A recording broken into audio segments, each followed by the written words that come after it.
Audit. My name is Councilman McGill Schussler, and I'm the chair of the HART Finance and Audit Committee. Director Melanie Williams is chair of the Operations and Safety Committee, is also in attendance. Welcome to the June 21st, 2022 Joint Operations and Safety and Finance and Audit Committee meeting. The meeting format is hybrid. Quorum is officially present at the HART Administration Building, HART Administrative Offices, 1201 East 7th Avenue, Florida Conference Room, and the rest of the board members are participating via communication technology. Please look at the screens of your device. An image of the flag is displayed. Please join me in the Pledge of Allegiance. I pledge allegiance to the flag of the United States of America and to the republic for which it stands, one nation, under God, indivisible, with liberty and justice for all. Thank you. Staff, would you please do roll call?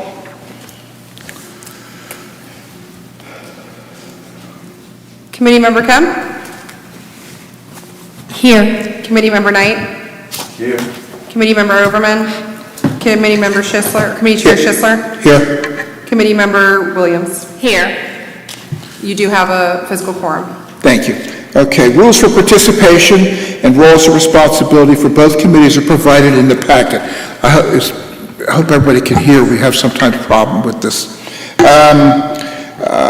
Public comment. The next agenda item is public comment. Is there anyone pre-registered for public comment this morning? No, sir. Thank you very much. Moving on, this concludes the public section. Section 3 of the packet, you will see minutes from the May 16th, 2022 Joint Strategic Planning and External Relations, Operations and Safety, and Finance and Audit Committee hybrid meetings, and the May 25th, 2022 Finance and Audit Committee hybrid meeting. If everybody's had a chance to look at these, is there a motion to approve both sets of minutes? So moved. Second? Okay, we have a motion and a second. Everybody indicate by saying aye. Aye. Thank you. Opposed? Motion carries. Next are presentations. The first presentation will be from Mr. Stephen Fields, Manager of Transit Logistics, who will present the Operations and Maintenance Metrics Report for May of 2022. Mr. Fields, you're recognized. Morning, Chair, Board. Morning, Chair, Board, Mr. Grant. My name is Stephen Fields. I'm here to present the Operation Maintenance Metric Report for May of 2022. Ridership. Ridership for the month of May, for total on buses was 842,922, streetcar 89,651, paratransit 16,922, and taxi yellow cab 2,401. Our FY21 total ridership was 9,716,280,000. FY22 to date is 286,000. That is a big jump from what we did last year. So you'll see we're almost at the numbers that we reached last year for FY21 going into FY22. May missed trips. Completed trips was 44,716. Total trips taken for the month was 44,797. Total 81 missed trips. If you look through there, you see that we had a eventful day on May 25th, where I had 11 operators shortage due to a lot of events going on during that time. And on that same day, I had mechanical failures that happened that went out. So it's not just one bus, it could be a total of multiple buses that caused multiple routes to be missed during that time. And also on accidents on May 6th and May 9th and May 10th. May mechanical failure lost trips. For air systems, one went out on one bus. Coolant leaks, we had 3 different coolant leaks on 3 different buses. On the data, we had one bus that go down that count for 6 different missed trips. On fuel systems, we had a total of 4 with 3 different buses, and transmission 2 for 1 particular bus. On-time performance for the month of May. April, our goal was still above what we was at 77%. And May is 80%. Our peers did 71 and 75%, which is Palmtrans 75, PSTA 71. May route on-time performance. We did an increase in the numbers on Route 10 and Route 14. Before they used to be in the 30%, for Route 10, that moved up to 66%, and Route 14 was at 60%, moved to 72%.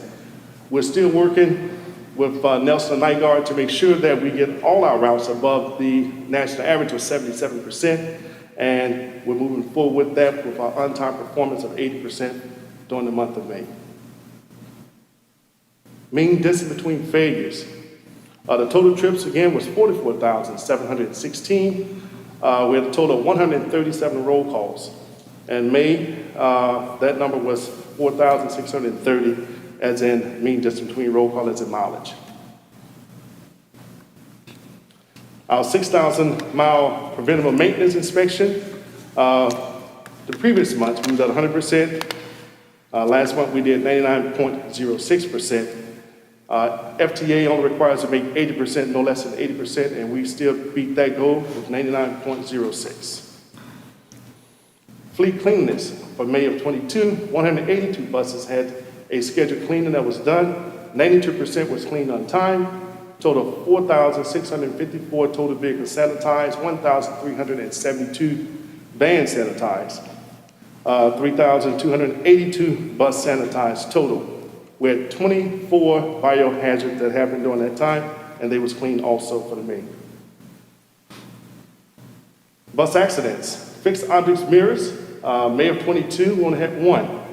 In the previous years, we did 9 and 8, so hats off to Jose Marquez as the Director of Safety that got those numbers down. POV strikes HART. For someone hit us, it was up from last year, well, down from last year by 10, one had 8. POV rear end HART, we had 4. And I know at our last meeting, the question was brought up as to what are we doing to prevent those, to put some stickers on the bus, lights and stuff, and we went over that. And we looked at how we can notify the car behind us that our bus is coming to a stop or at a stop. And we're working with training and safety to make sure that the operators put on a 4-way stops, and also that all the lights are working in the back to let them know that they're approaching a bus that has stopped, and some got a little stop on the back to say stop. So we're working on that to make sure we get that number down low. Van accidents. Fixed object mirrors, we went up 1 for the month of May. No POV strikes on them. Also, we had 1 HART hit a POV, and everything else was 0. May safety and security. Slips and falls on the buses. And that happens when someone gets on the bus or at a transfer center. It can be anywhere that HART-owned a property is buses, vans, transfer centers, bus stops. So we have people that slipped and fall during that time. So we have to put those in our system. So that way, if they call it in, we log it in to make sure that it's done correctly. Questions?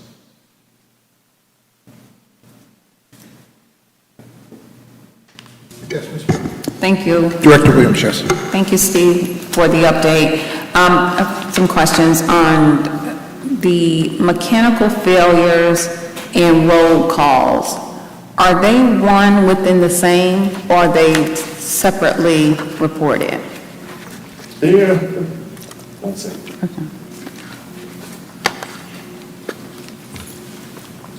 Good morning, committee members.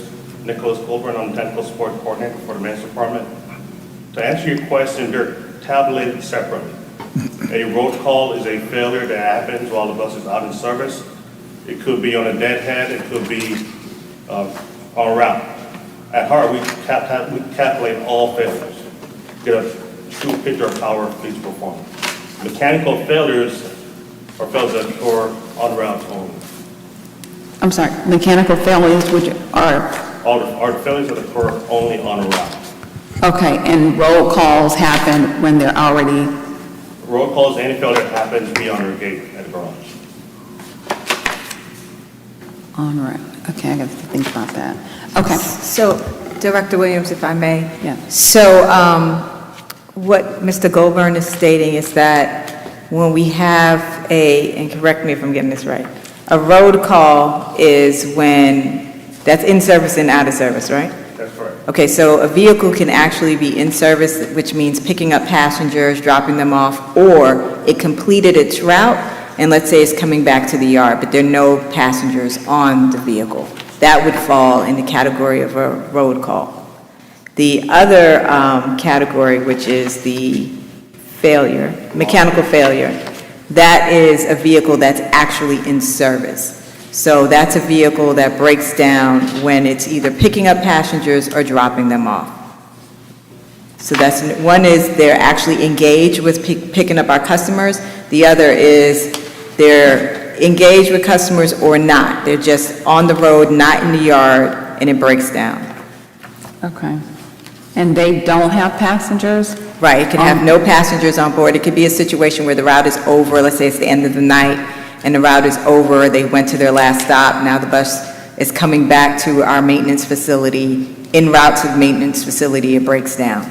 So we still capture that data, but it's not associated with the missed trip because nobody was on the vehicle and it wasn't in service. Okay. Okay, thank you. May I continue? Okay, thank you. I have more questions, if you want to remain. Okay, so the mechanical failures in roll calls, I understand. I believe, let me think more about that as well. But the OTP peaks, on the slide that had the OTP, I didn't write the slide numbers, and there was a line chart, and I noticed that that chart. So there are variations in the on-time percentages. They're great at times and then they drop and so forth. So are we measuring, or I see we're measuring it, but are we understanding what is causing those variations, and are we taking specific actions as it relates to those variations? Because we go as low as 60%, 66%, 61%, and then we get to as high as 98%, which is, I mean, within the same, I would assume within a short period of time based on this report. And so, are there key learnings that we take away from this to mitigate that from happening going forward? Yes, ma'am. So, a very good question. So the truck you're looking at, it represents each route that we have, 32 different routes. And the on-time performance you're looking at, where you see it's going up and down, those are individual routes. Okay. So the one at 66%, that's Route 10. Okay. The one that you mentioned that's at 98%, that's Route 42. So that's for the monthly on-time performance for each different route as the I trend see. shows us. Okay, so this is not a view of overall on-time performance for all routes, because there are probably so many. So how do we look at our trends to determine the actions or the top drivers for our on-time performance, where it be great things we can learn from what we're doing, and then opportunities that we can learn from what we're doing? Yes, so each route consists of having 2 to 8 drivers on it, and each time that they're hitting their time points, there is a system that we capture the information from each different bus that the driver's on, so that way they compile. Just say on one route, you might have 11 buses, 11 drivers. So one driver might be at 88%, another driver be at 78%, another driver be at 90%. You take the 3 and divide it by 3, and that gives you your average. So, excuse me. So on the one that got 11, we take that average of all the drivers together, and it comes out to be the percentage on there. So if you take Route 19, it has 4 different drivers on there, so their time together comes to 93% on Route 19. Mm-hmm. So it's combined together, all the operators. And then we do recognize those operators that achieve above the national average and give them, we'll award them, and we go out on their peers, and we select each driver, well, not each driver, a driver per month for operator of the month and operator for the quarter. Okay. Okay, so are we looking at the reasons why we would have those deviations, and then over time to understand what actions need to be taken as a result of that? I'm just trying to get to the heart of Yes. what our trends are, and you may already have this in working towards that, but the trending of the on-time performance, I see really great performance, and are there areas that we can learn from the great performance and apply it in other areas where we have some opportunity and smooth that some across the board? So we have peak hours and off-peak hours that we're looking at, and also we look at the traffic pattern during the times of the day, and then we look at construction, accidents, incidents along the route to see what holds us up and what keeps us moving. And we take all that and evaluate that, and then by seasonal, we look at it also, because even though it's one season here in Florida, we go by season as in people coming down here, or traffic, events going on. We take all that in consideration, and we add them to our system, so that way we're getting a more accurate number to report to you as in the on-time performance, as in how we're actually calculating that, so that way it works and give us a true number.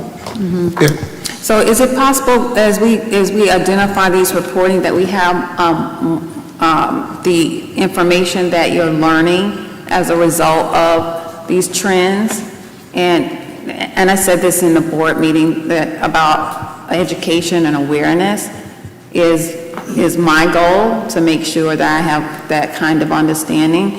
And if you could do that, I think that it would give me better clarity and understanding of how I can best support operations and safety Yes, ma'am. across HART. Yes, ma'am. Okay. We can get that for you. And I'm going to stop. Slips and falls, we're at 22, and I believe you said that these are people that are getting on the bus, patrons, getting on the bus, and then I saw a category of other that happened to be almost as high as slips and falls. And so my question would be, and you could take this back, is to understand why we have so many slips and falls and what actions we're taking to help patrons understand and be safe about getting on the bus or the bus area property as a whole, because we're responsible for that. I think you mentioned that. And then the other is other. I think that category is significant. It's second to slips and falls, but other is doesn't give us clarity to understand what that is. So if we could disposition that to understand what other is, I think that's a big category to be deemed other. Yes, ma'am. And I'll address the first one on the slips and falls. On our buses, they're talking buses. And what happened is that when a customer pulled the cord to say they want to go off at that stop, the bus tell them, please remain in your seat until the bus comes to a complete stop. But as each customer, as you do in the airplane, you sit until the pilot says take your seatbelt off. But on the bus, there's no seatbelt, so people get up early as the bus is approaching their stop, and sometimes they slip while the bus is coming to a stop. Also, all our drivers are trained that when a person gets on the bus do not start rolling until everyone's in their seat. And that right there, it helps us. Around our transfer centers, there are signs up to tell them to be careful.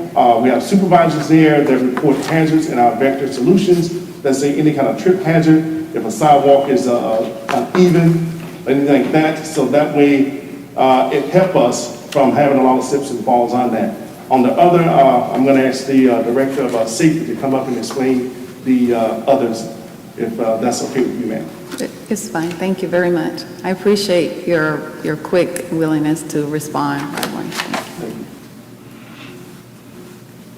Good morning, committee members. Jose Marquez, Director of Safety and Security. Other is a classification that includes, among other things, OCC call to operators about an accident, a patron that walked and got hit in the ramp, belligerent patrons, bus tire damage, operators that need help getting out of a parking lot, so that means that need a spotter or a supervisor to help them get out. includes bad driving on the wrong way, and several other items. So others is like around 15 categories that are not very common to happen. I can tell you, for example, so that's, we may look like there's a lot, but it may be one of these incidents during the month. But since it's so uncommon, we classify them as other. Okay, thank you for sharing that. I just recommend if we have those exceptions, they seem significant for someone driving the wrong way or someone was hit. Maybe is there a way to identify those underneath other in your overview to provide us the incidents?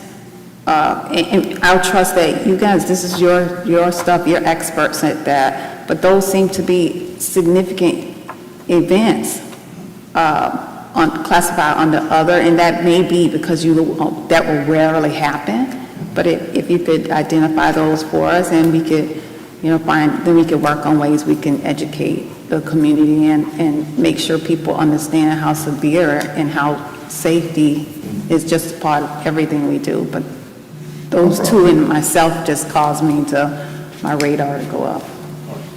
Thank you. 92% clean, thank you very much. 8% not cleaned, and I was just curious why, but you don't have to answer that. If you could those are questions that maybe during the overview you could provide us some insight on what happens and how we do a great job on things, and then the things that we have opportunities on, what causes that, so we can understand how to support you. So that's it for me. Thank you very much. Very good, thank you. Thank you for your overview, and thank you for your leadership. I do applaud the work that's being done here. This team is always done a fantastic job at making sure the safety of employees and the buildings and so forth. And what my questions are centered on is how I can best support you. Thank you. Okay. Any other questions? I don't see any. Mr. Fields, thank you very much. Is your committee, the troubleshooting committee on time performance, still meeting? Yes, sir. And they're With monthly meetings. to Director Williams' point, maybe some feedback from what you discover and so forth would be interesting information for other committee members to hear going forward. Not today, but going forward, if something significant pops up and you're able to knock back some of the or improve some of the on-time performance. If you share that with us, we get a better feeling for what that group is doing, because I think it's a great group, the cross-functional areas, and I think that's very important. Get everybody involved in it to fix what's wrong. So, Yes, sir. thank you. Thank you. Any other questions? Okay, appearing to be none. Mr. Fields, you're still up. You have another presentation on the May 22 markup updates. Yes. Again, Chair, Board members, Mr. Grant. For the May markup, we did a lot of different changes with Nelson and Night Guard to try to make our routes more efficient and to better our on-time performance, and to allow our customers, instead of a two-seat ride, a one-seat ride to their destination. By doing that, we use interlining. And interlining is a common practice that is used throughout the transit ages, throughout the transit community, where you combine two routes into one route that arrives and depart at a common terminal. So that way, one bus come in, it changes destination sign to another bus. So you come in on the number 7, you leave out on the number 30, and you don't have to get off that bus. It's a one ride, there's no transfer fee, and it's a one ride seat that you do. And most commonly, you want to have a one ride seat instead of having a two ride seat to get to your destination, especially when you're going across town. The benefits of this is that Interline allows the agency to deliver the same level of service with fewer vehicles and fewer drivers. So example, if I have one route that has 4 buses on it, has 8 operators, and another route that has 10 buses on it and 20 operators, we combine those 2 routes together. That gives us about 8 buses with 16 drivers. So we've saved the resources that we have, as in 6 buses and probably close to 8 operators that we don't use for that time. So it saves us a benefit as in that.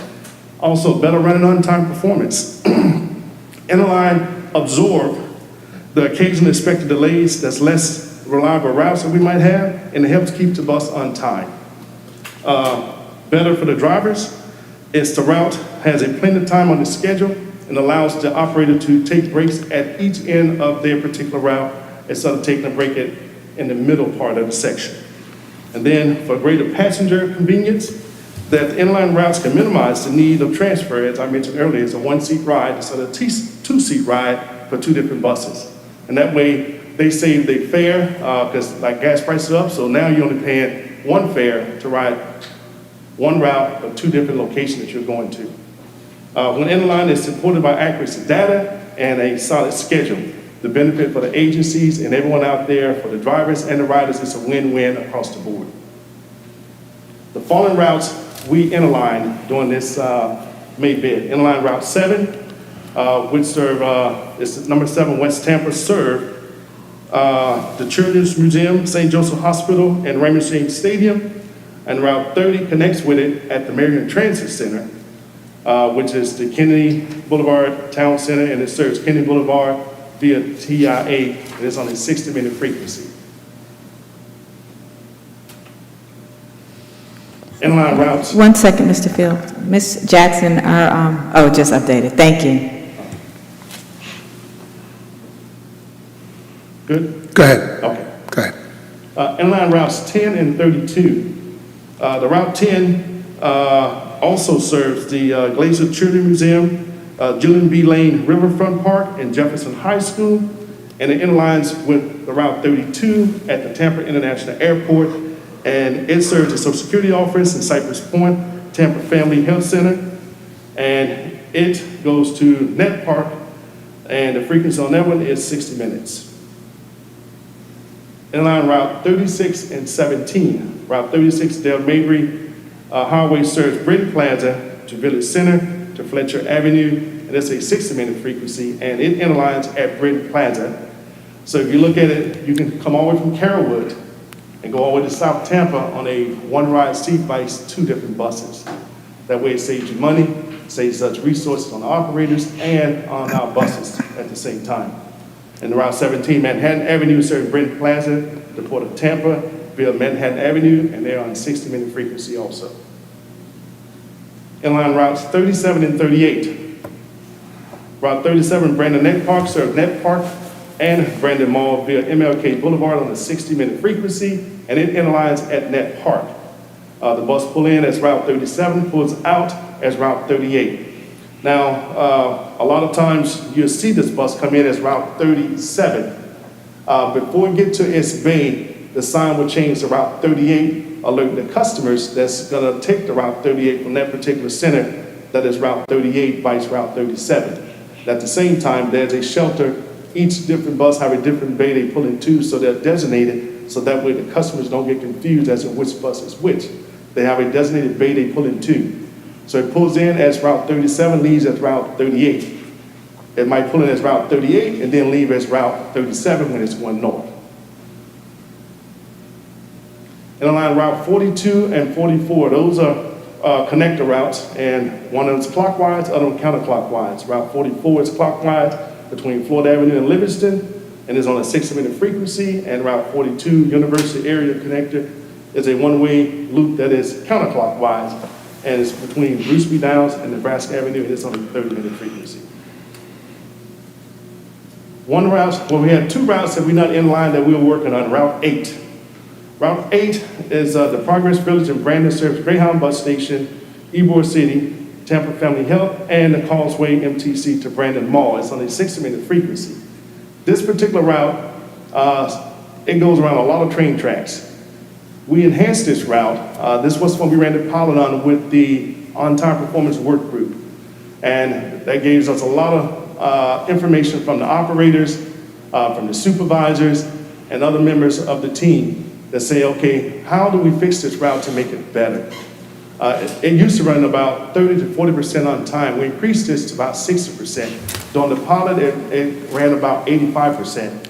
We're still working on this route because each time that you change something, it's not just that one change you make that makes your on-time performance goes up. It is a 3-cycle thing that we work on. So the next cycle, we're going to work on it again to increase the on-time performance, to give it better on-time performance and how we can tweak it.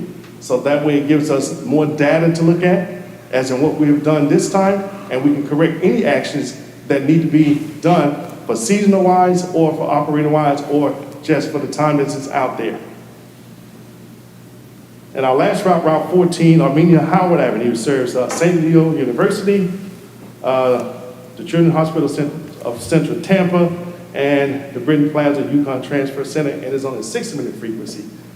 This particular route has some issues with the time.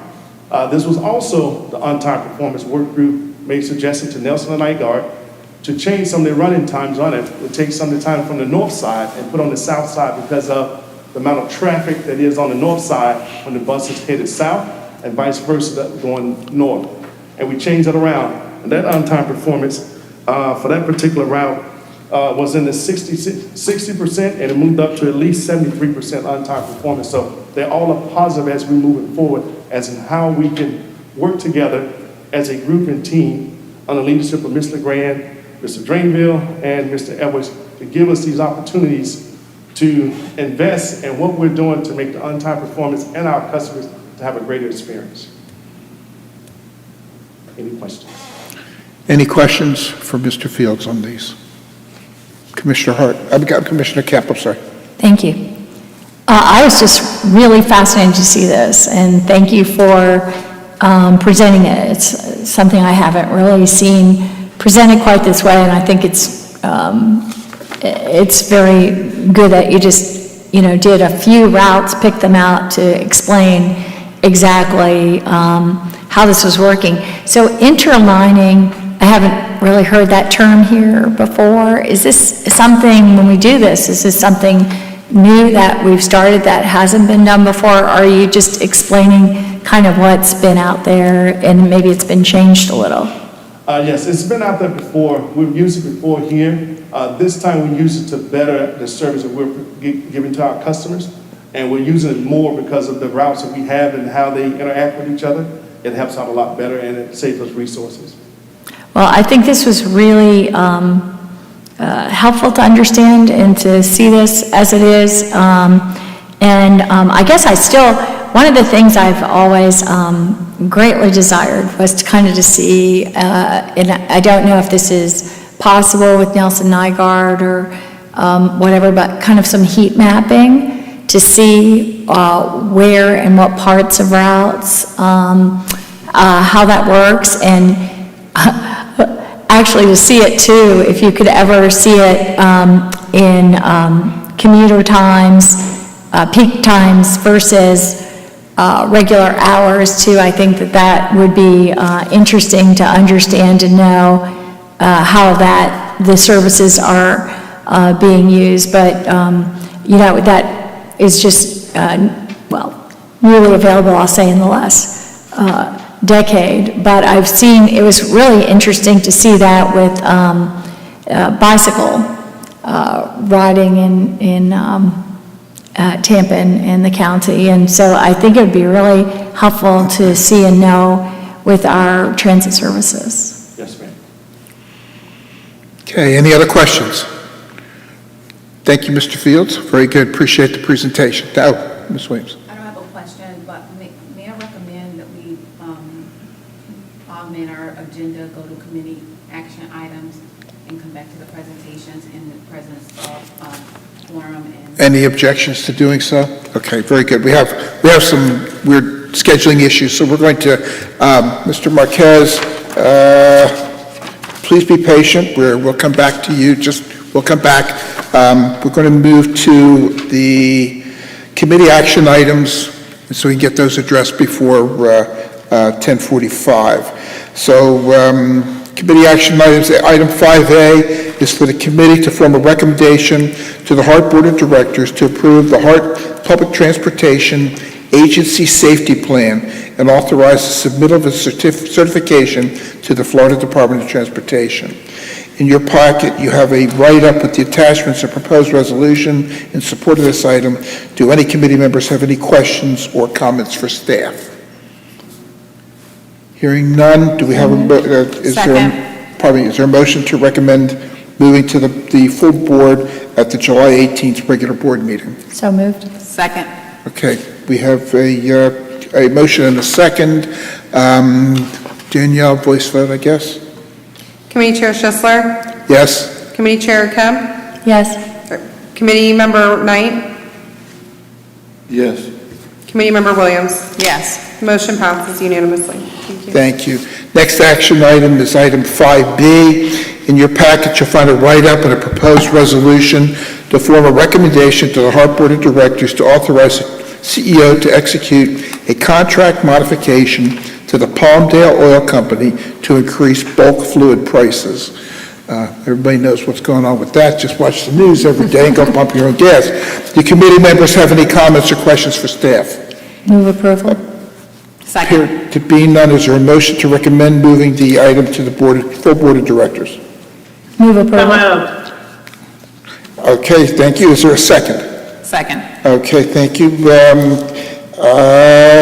Can you have a voice vote, Danielle, please?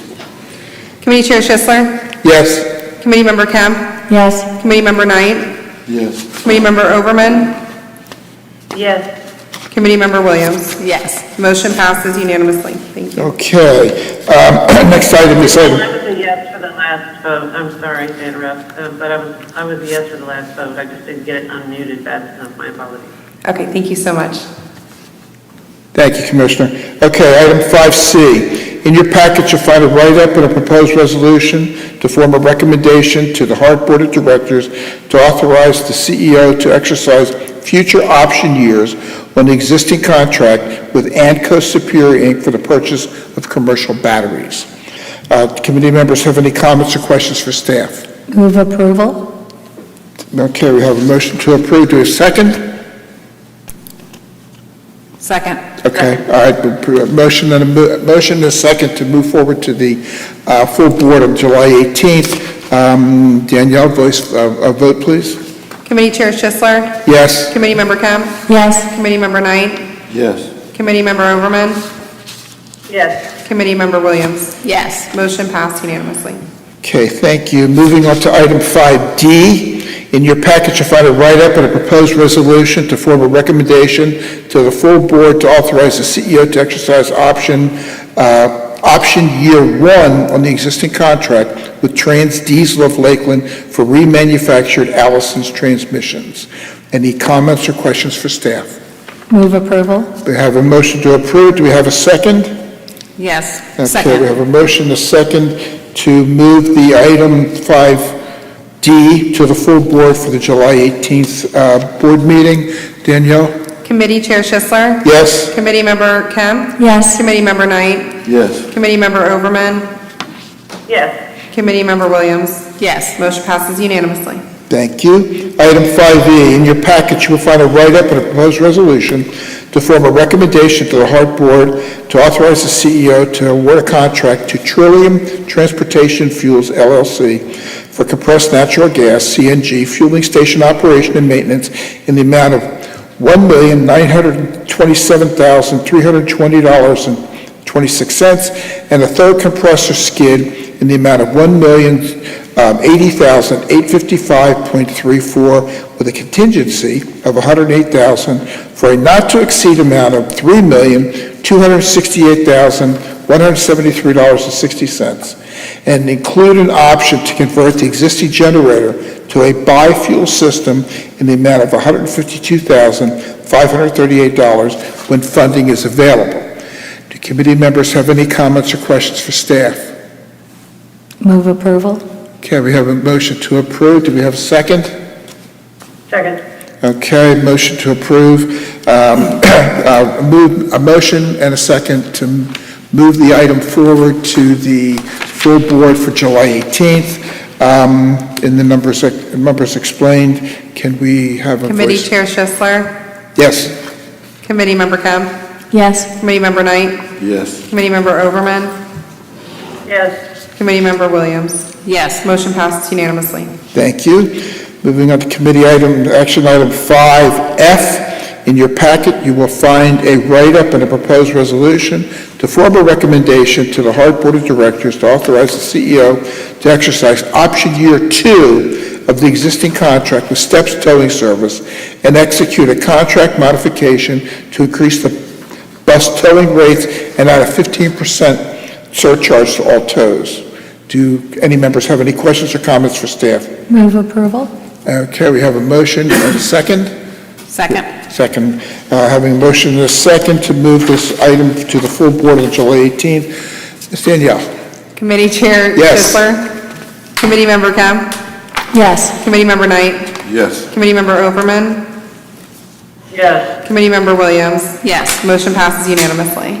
Thank you. Last item is 5G. In your packet, you'll find a write-up and a proposed resolution to form a recommendation to the HART Board to, well, we can't do this one. You'll have to come back to this one because we haven't heard the presentation on it yet. So we'll push this, we'll have to delay on 5G and move back because it based upon a presentation from Finance Department yet.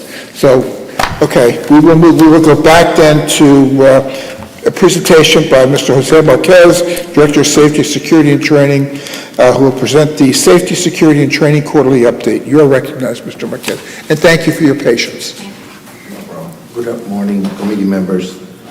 Jose Marquez, Director of Safety and Security at HART. This is our quarterly safety and security update for the community.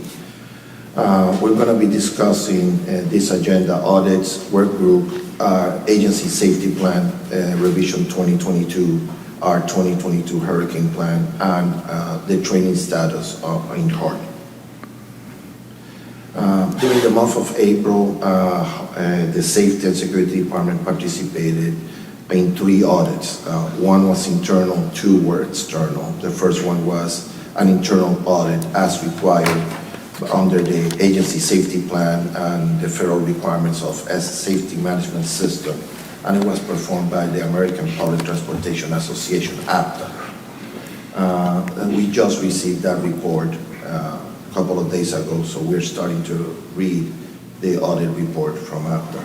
We also participated in the HART, the Federal Transit Administration FTA triannual review of the system, and last but not least, we also participated on the Florida Department of Transportation triannual audit for the streetcar, the TICO's streetcar line that was held by APDOT and their consultants.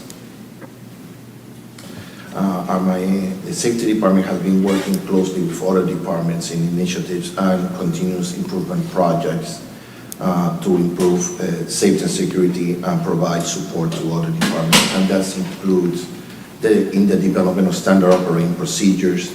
We have been discussing with several departments of their training needs and how the training safety and security department can provide and enhance their provide their needs of training for their staff.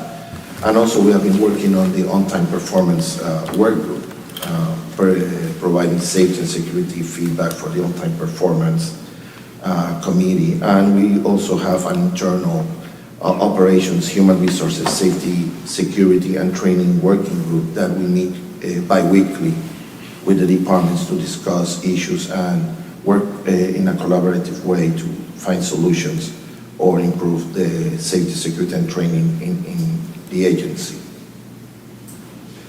As you already heard, and thank you for passing the resolution to the board, in the last couple of months and since March, we have been involved in updating the agency safety plan as required by the federal mandate and the SSO standard for HART. We have gone since March when we submitted the first draft to AFDOT for review and approval. We have been very diligent and working with our partners in AFDOT, and at the end, on May 16, we received a letter of conditional approval of the AFDOT, from AFDOT regarding the HART agency safety plan. Obviously, this letter is pending on the approval of the PTAS by the board, by the safety committee, and the signature of Mr. Grant to make a finalized approval. Okay. And last but not least, this process of updating and reviewing the PTAS with FDOT was done completely by internal staff. We also been involved in the updating and developing the hurricane plan for 2022 hurricane season. That document has already been completed, and we had our internal tabletop exercise a couple of weeks ago with all the departments. And it was a very good exercise where we learned a lot, not only by implementing the hurricane plan, but also how the interactions between the staff will happen if weather phenomenon hit the Tampa Bay area. We're also working in updating the continuity of operations plan, which is commonly known as the GOOP for HART. And last but not least, we're working currently with the streetcar department to prepare the safety certification for the last vehicle that was retrofitted, streetcar 430. So we will be submitting that to FDOT in the month of July. On training, in June 10, we graduated 3 bus operators and 4 paratransit operators after completing their 9 weeks training course that included classroom and on-the-job training. We currently have a class of 4 that is going through their CDL training and testing.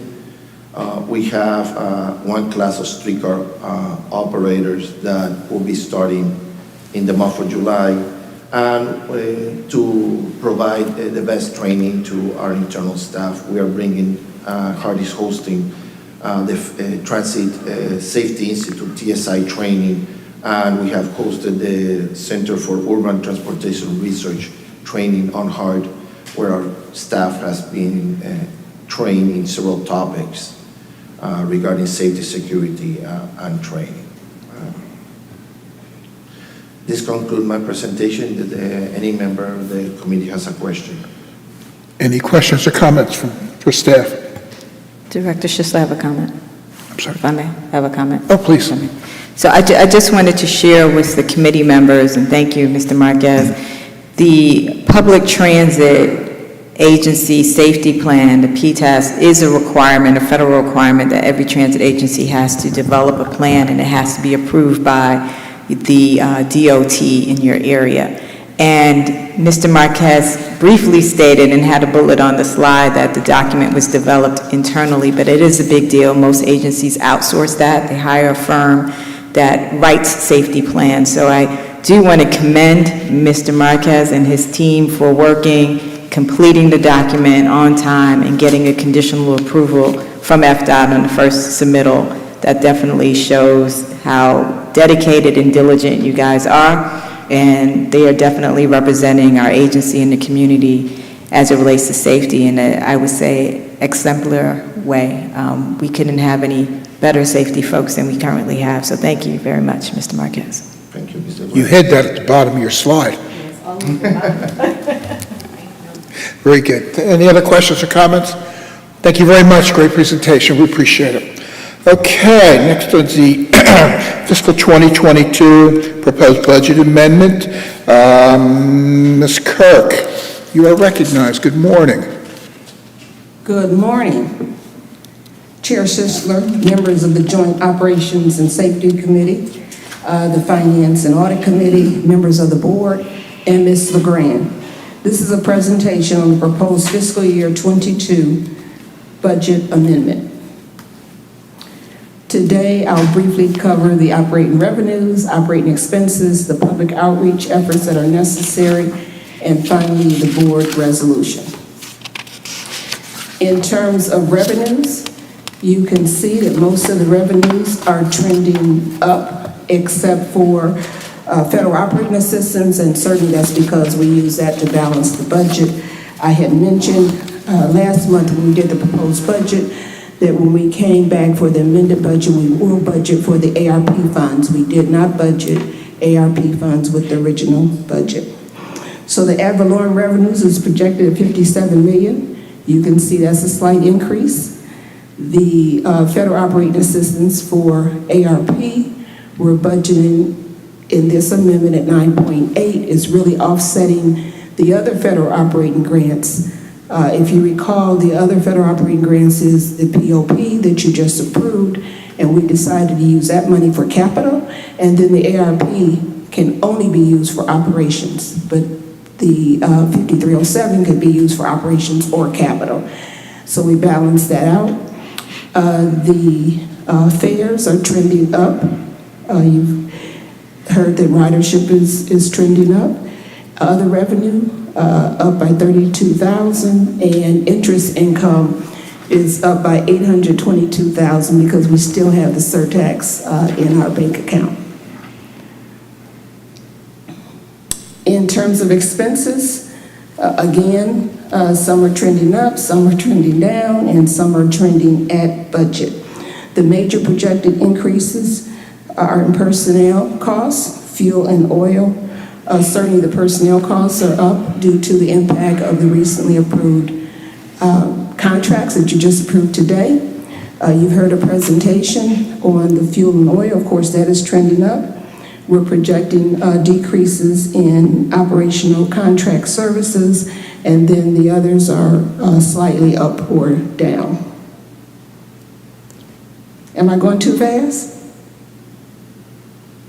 Okay.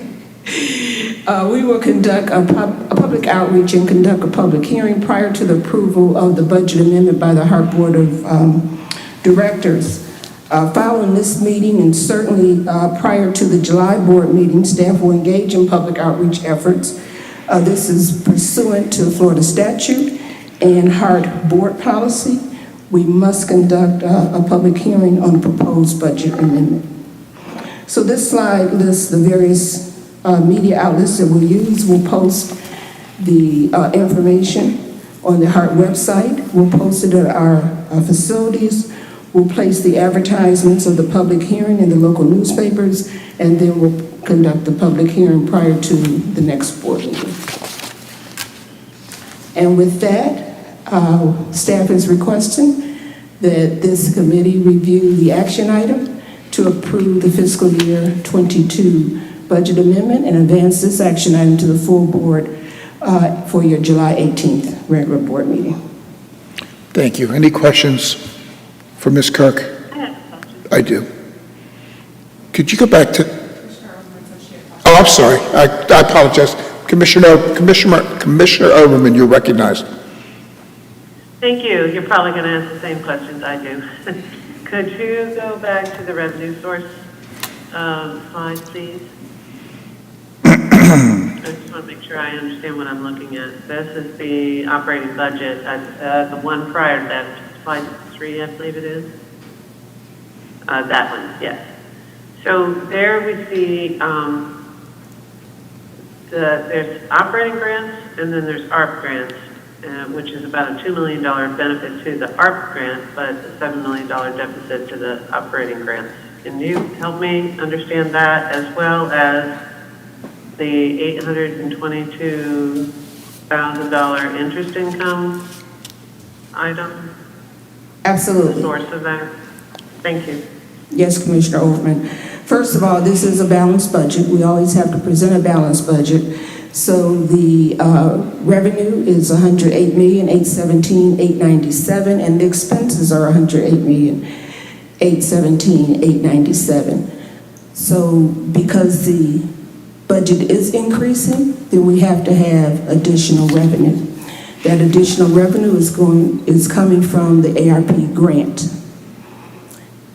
The ARP grant, as I mentioned, the American Rescue Act grant, can only be used for operating assistance. The next line, the federal operating grant, can be used for operating assistance or for capital. When we presented the proposed budget for fiscal year 23, you notice we had significant capital needs, primarily for our midlife overhaul and other capital expenditures that we needed. So we chose to use the federal operating grant primarily for capital, and the ARP money, which can only be used for operations, is used to balance the budget. In terms of the interest income, when we prepared the fiscal year 22 budget, because the surtax was deemed unconstitutional, we thought that we would give that money back or do something with that money prior to today. That money is still in our bank account, and we do earn interest on that money. So we're projecting this year, with the slight interest income that we make on our other funds, that we're projecting $896,000 for interest income for this year. That actually does help me understand the interest income, and I was just curious on the decision that was made regarding the proviso, which may have the funds go back to the Department of Revenue. Will those interest income, Ms. Mandel, you might be able to provide us there, will that go in the dollars that we have set aside that were the surtax dollars? I don't know that issue, I'm sorry, it's Julie Mandel. I don't know that issue has been completely settled yet, how that will all play out, and whether or not that would be part of any revenues that need to go back to the state. That's what I was trying to get some clarity, because we should probably hear from that pretty soon, hopefully, in order to get some resolution on those dollars. And it's proposed that they'll go to the Department of Revenue ultimately at some point in time. I was just curious if that includes the interest, and had that been any part of the discussions among the parties. So, but if we could find out, that would be great. That's a pretty significant dollar amount. So, other than that, it looks great. Thank you very much. And Okay, thank you. Could you go to the expense page? I didn't see anything in there, and I know the answer to this. We didn't see anything in there for reserve calculations. Anything? Did we get a chance to put anything away in the reserve this year? Yeah, we only report reserves if we intend to increase it or decrease it. We expect to keep the reserve at $15 million. Okay, I just wanted to get that on the record, that's all, because that's one of my tripping points. And just, and this is not directed at you, Ms. Kirk, but, the question, how much is left in ARP funds and CARES, or CARES to Carissa? Well, Carissa, our grant was $15,747. That's gone, okay. I have a DocuSign in my queue today. Okay. And I'm going to draw that money down today. Okay. So that will be completely used. For the ARP, we will have about $20 million left. Okay. My point is that, and you're doing what you have to do with what you've got to work with. That's $26 million in the proposed budget changes, or the budget amendment, of monies that come from outside. CARES Act, CARES, COVID-related. Thank God we had it, but it's going to go away here soon, and we have to recognize that fact, that without that, we'd have some serious issues to discuss and take care of. The referendum's critical. Okay, any other questions? Thank you, Ms. Kirk, it was a good presentation. I appreciate it. Last item is 5G, which move a proposed resolution to recommend to the HART Board of Directors to approve the fiscal 2022 budget amendment. Do we have a motion to approve? So moved. Second? So moved. Okay, we have a motion to second. Ms. Danielle, could you do a roll call? Committee Chair Schisler. Yes. Committee Member Kemp. Yes. Committee Member Overman. yes. Committee Member Williams. Yes. The motion passes unanimously. Thank you. Thank you, committee members, for your input and your vote. I believe that takes care of all the action items.